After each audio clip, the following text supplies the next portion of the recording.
أعوذ بالله من الشيطان الرجيم بسم الله الرحمن الرحيم إنا نحن نزلنا الذكر وإنا له لحافظون۔ عزیز سامعین، سورہ بقرہ کے رکوع نمبر 9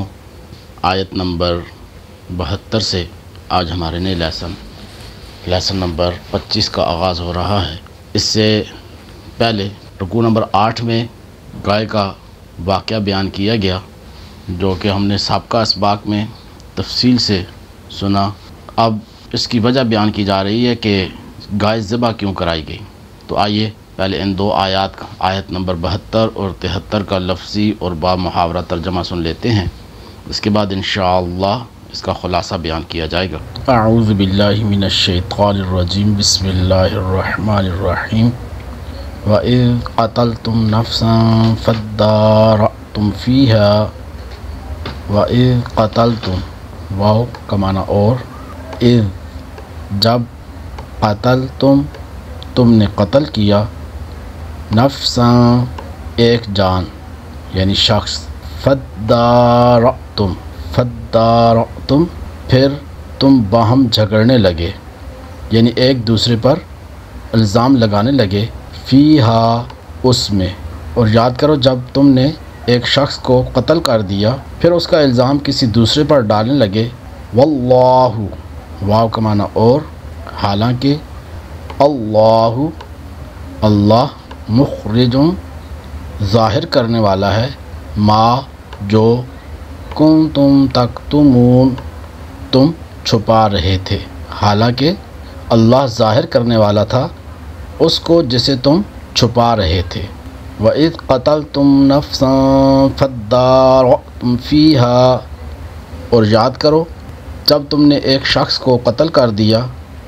پھر اس کا الزام کسی دوسرے پر ڈالنے لگے، وَاللَّهُ مُخْرِجٌ مَا كُنْتُمْ تَكْتُمُونَ،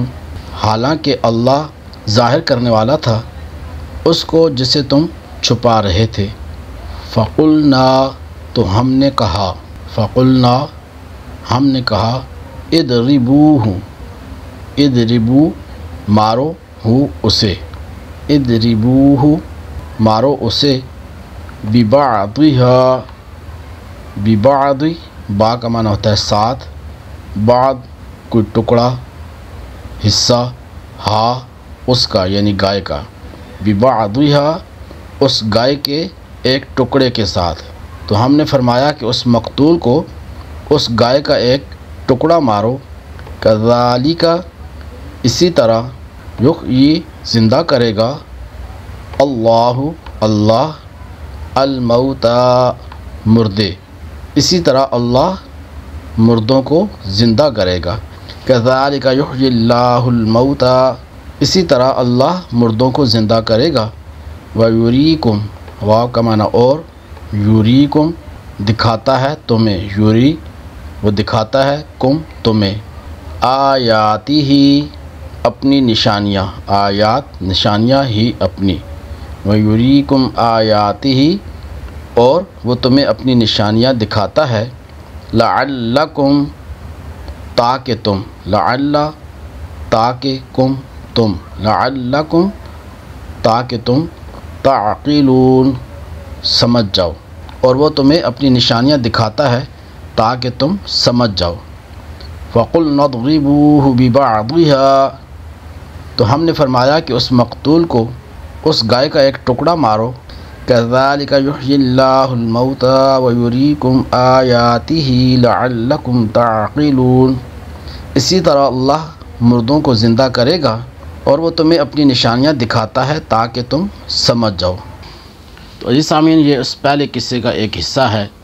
جس میں اللہ تبارک و تعالیٰ نے موسیٰ علیہ السلام کے ہاتھ پر ایک معجزہ یعنی مردے کو زندہ کرنا ظاہر فرمایا۔ تو فرمایا کہ یاد کرو جب تم نے ایک شخص کو قتل کر دیا پھر اس کا الزام کسی دوسرے پر ڈالنے لگے، حالانکہ اللہ ظاہر کرنے والا تھا اس کو جسے تم چھپا رہے تھے۔ تو ہم نے فرمایا کہ اس مقتول کو اس گائے کا ایک ٹکڑا مارو، تو بنی اسرائیل نے گائے ذبح کر کے اس کے کسی عضو سے مردہ کو مارا، وہ بحکم الہی زندہ ہو گیا، اس کے حلق سے خون کا فوارہ جاری تھا۔ اس نے اپنے چچا زاد بھائی کے بارے میں بتایا کہ اس نے مجھے قتل کیا۔ اب اس کو بھی اقرار کرنا پڑا، اور حضرت موسیٰ علیہ السلام نے اس پر قصاص کا حکم فرمایا۔ تو اس آیت مبارکہ میں اللہ تبارک و تعالی نے مردے کو زندہ کرنے کے اس واقعے سے قیامت کے دن اٹھائے جانے پر دلیل قائم کی کہ تم سمجھ لو جیسے اللہ تعالی نے اس مردے کو زندہ کیا، اسی طرح وہ قیامت کے دن بھی مردوں کو زندہ فرمائے گا، کیونکہ وہ مردے زندہ کرنے پر قادر ہے، اور روز جزا مردوں کو زندہ کرنا اور حساب لینا حق ہے۔ اللہ رب العزت ہمیں قرآن کریم کو سمجھتے اس پہ عمل کی توفیق عطا فرمائے، آمین بجاہ النبی الامین۔